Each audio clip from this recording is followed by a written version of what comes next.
Hello everyone. Today we will discuss about numerical problems on frame of reference. पिछले video lecture में हमने frame of reference के बारे में पढ़ा था, जिसमें कण की स्थिति का रूपांतरण हमने गैलीलियन ट्रांसफॉर्मेशन से और वेग का रूपांतरण भी सीख लिया है। तो आज हम उसी कंसेप्ट पे आधारित कुछ न्यूमेरिकल प्रॉब्लम्स हल करेंगे। सबसे पहली प्रॉब्लम है, a stone is falling from an airplane which is moving with a uniform velocity in horizontal direction. What will be the path of a stone if it is observed by a pilot or it is observed by a man on the earth? तो इस समस्या में हमें सबसे पहले identify करना है कि हमारा फ्रेम एस कौन सा है और दूसरा फ्रेम एस डैश कौन सा है और ऑब्जेक्ट क्या है। तो हम यहाँ पे अर्थ को जो है हमारा एस फ्रेम ले लेते हैं और जो एरोप्लेन है वो एस डैश फ्रेम है, जो कि एस फ्रेम के सापेक्ष उसके कोऑर्डिनेट्स चेंज हो रहे हैं। और यहाँ पे जो स्टोन है उसको हम ऑब्जेक्ट ले लेते हैं। तो इस स्टोन की स्थिति हम एस फ्रेम के सापेक्ष और इस स्टोन की स्थिति हम एस डैश फ्रेम के सापेक्ष ज्ञात करेंगे और इनका आपस में रिलेशन क्या है। तो यहाँ हम सबसे पहले अर्थ जो है उसको एस फ्रेम लेते हैं, एरोप्लेन एस डैश फ्रेम है और ऑब्जेक्ट है उसको हमने स्टोन लिया है। डायग्राम में हम देखें तो जो एस डैश फ्रेम है उसके t इजिकल टू 0 पर अगर ये h ऊंचाई पर स्थित है और ये जो एरोप्लेन है वो x दिशा में गतिशील है, उस स्थिति में हवाई जहाज में बैठे चालक के सापेक्ष पत्थर के निर्देशांक अलग होंगे और पृथ्वी पर स्थित मनुष्य के सापेक्ष उसके निर्देशांक अलग होंगे। तो एस फ्रेम के सापेक्ष यानी अर्थ के सापेक्ष हवाई जहाज के निर्देशांक एस डैश फ्रेम के निर्देशांक अगर हम t इजिकल टू 0 पर ले किसी एक मोमेंट पे जब हवाई जहाज में से जो पत्थर है वो जस्ट गिराया है तो उस समय x equal to V T और h ऊंचाई पर स्थित है एरोप्लेन, इसलिए z इजिकल टू h। अब गिरते हुए पत्थर के निर्देशांक क्या होंगे तो उसको हम x डैश ले लेते हैं, तो x dash is equal to V T और क्योंकि जो है एरोप्लेन के साथ में पत्थर भी उसी वेग से गतिशील है और z डैश जो उसकी जेड कोऑर्डिनेट्स होगा वो h-1/2 GT स्क्वायर। अब हवाई जहाज में बैठे हुए चालक के सापेक्ष पत्थर के निर्देशांक ज्ञात करें तो x डैश माइनस एक्स वो वी टी इजिकल टू 0 और इसको z निर्देशांक होंगे वो z डैश माइनस जेड और वो आएंगे -1/2 GT स्क्वायर। इसलिए हवाई जहाज में बैठे हुए चालक को पत्थर जो है नीचे की ओर सीधी रेखा में गिरते हुए दिखाई देगा। अब हम दूसरा फ्रेम लेते हैं अर्थ। चूँकि मनुष्य जो है अर्थ पे यानी वो भी एस फ्रेम में ही है, अर्थ के सापेक्ष स्थिर है, इसलिए उसके सापेक्ष पत्थर के निर्देशांकों में कोई परिवर्तन नहीं होगा। अतः मनुष्य के लिए पत्थर के निर्देशांक जो होंगे वो X dash is equal to V T और Z dash is equal to h-1/2 T square. यहाँ टी के निर्देशांक पहले इक्वेशन से रख लेते हैं एक्स डैश अपॉन वी, तो ये निर्देशांक प्राप्त होंगे। इस प्रकार कोई भी न्यूमेरिकल प्रॉब्लम को हल करने से पहले हमें उन फ्रेम को निर्धारित करना है और उसमें ऑब्जेक्ट की स्थिति को और उसके वेग को निर्धारित करना है। इसी तरीके की हम एक दूसरी समस्या लेते हैं। Position vector of a particle in frame S and S dash R given है, आर दिया हुआ है, आर डैश दिया हुआ है। किस किस फ्रेम में? एस फ्रेम में और एस डैश फ्रेम में। Find the velocity of the frame S dash relative to S and again prove that the acceleration of the particle in both frame is equal. तो सबसे पहले इस समस्या को हम देखें कि पहला फ्रेम हमारा एस फ्रेम है वो स्थिर है और दूसरा फ्रेम एस डैश है वो गतिशील है और उसका वेग हम ज्ञात करेंगे। ये हमारा जो है पहला प्रश्न है। इसके अलावा जो ऑब्जेक्ट है उसके कोऑर्डिनेट्स अगर हम निकालें या इसके पोजीशन वेक्टर निकालें तो ओ से लेके पी तक आर ले लेते हैं और ओ डैश पी जो है वो आर डैश है और दोनों फ्रेमों के मूल बिंदुओं के बीच की डिस्टेंस है वो ओ डैश है। तो इस त्रिभुज नियम से त्रिभुज ओ डैश पी से R equal to R dash plus O dash और यहाँ पे ओ डैश जो है वो है पी टी। अब हम इसी समीकरण का टी के सापेक्ष अवकलन करें तो D R over D T equal to D R dash over D T plus V. अब हमें v ज्ञात करना है, इसलिए D R over D T minus D R dash over D T. R और आर डैश हमें दिए गए हैं तो r का अगर हम t के सापेक्ष अवकलन करें तो हमें क्या प्राप्त होगा, टी के सापेक्ष 12 टी माइनस 4 आई कैप माइनस 9 टी स्क्वायर, ये हमने यहाँ वैल्यू रख दी।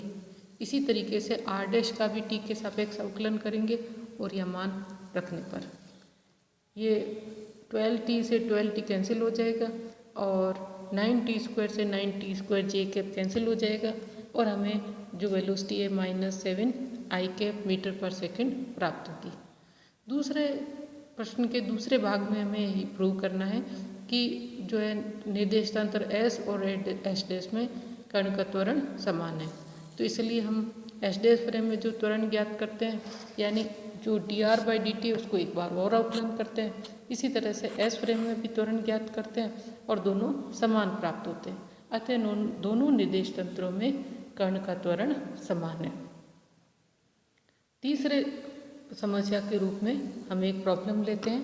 ए bird is flying with 40 kilometre per hour velocity along north, यानी एक पक्षी है जो कि नॉर्थ दिशा में उत्तर दिशा में 40 किलोमीटर प्रति घंटे की रफ्तार से गति कर रहा है।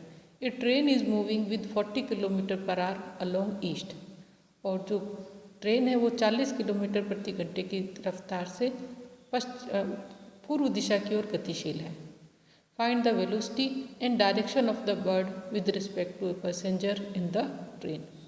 तो इस समस्या को हल करने के लिए हमें सबसे पहले एस फ्रेम कौन सा है, एस डैश फ्रेम कौन सा है और ऑब्जेक्ट कौन सा है। तो यहाँ पे हम एस फ्रेम तो ले लेते हैं अर्थ को और एस डैश फ्रेम ले लेते हैं ट्रेन को जो कि एक समान वेग से गतिशील है, और यहाँ पे ऑब्जेक्ट के रूप में बर्ड लेते हैं।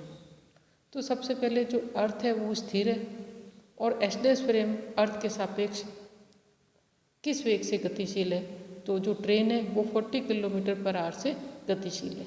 अब हम दिशा का ध्यान रखें तो पूर्व दिशा को एक्स एक्स की दिशा में आई कैप की दिशा में ले लेते हैं और उत्तर दिशा को वाई एक्सेस की दिशा में यानी उसका एकांक सदिश जे कैप ले लेते हैं।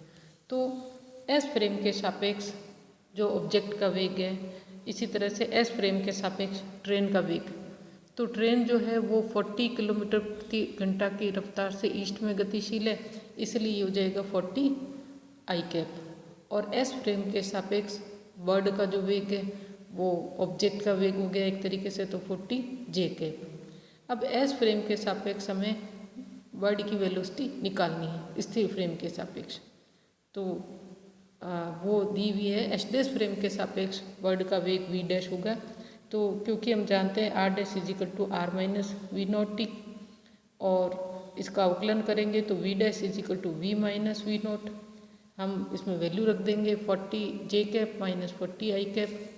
तो एस डैश फ्रेम के सापेक्ष यानी ट्रेन के सापेक्ष यानी ट्रेन में बैठे पैसेंजर के सापेक्ष बर्ड का वेग होगा 40 J cap minus 40 I cap. इसका मैग्नीट्यूड ज्ञात करते हैं तो वो आएगा 40√2 या 56.56 किलोमीटर पर आवर। इसको इस डायग्राम से प्रदर्शित करें, क्योंकि V dash is equal to 40 J cap minus 40 I cap है, तो इसको 40 जे कैप जो है वाई एक्सेस की दिशा में और माइनस 40 आई कैप जो है वो वेस्ट डायरेक्शन में होगा।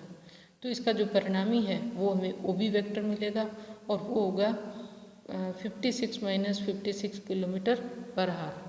और यहाँ पे जो है टेन थीटा हम उसकी डायरेक्शन निकालते हैं तो 1 प्राप्त होता है। ए बी अपॉन ओ ए 40/40 यानी थीटा 45 डिग्री है। अतः जो पैसेंजर है ट्रेन में उसको चिड़िया या जो बर्ड है वो नॉर्थ वेस्ट डायरेक्शन में जाता हुआ दिखेगा।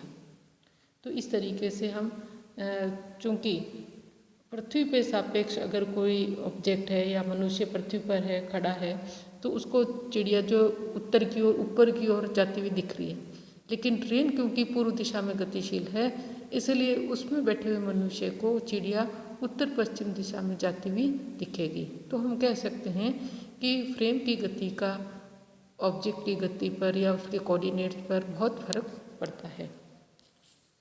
तीसरा उदाहरण लेते हैं हम, जो एक नदी है, water is flowing with velocity 6 kilometre per hour in the east direction in the river, यानी एक नदी में जो पानी है वो 6 किलोमीटर प्रति घंटा की रफ्तार से पूर्व दिशा की ओर बह रहा है।